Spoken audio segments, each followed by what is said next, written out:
So now that you're done with your sideboard, we'll move to your shelf.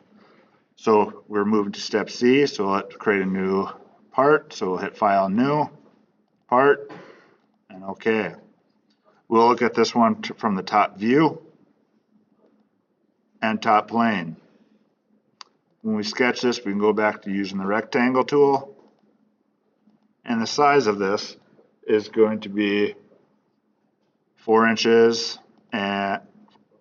and 3/4, so 4.75, and a length or a width of 21 inches.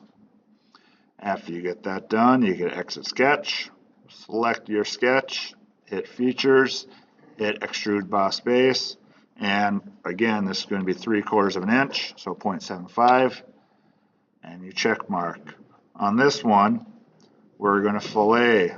Make sure you have your full preview on and your fillet parameters at 1/4 inch, so 0.25. And all we're going to fillet is the front and bottom edge. After you get that selected, you can check mark and save that as part C.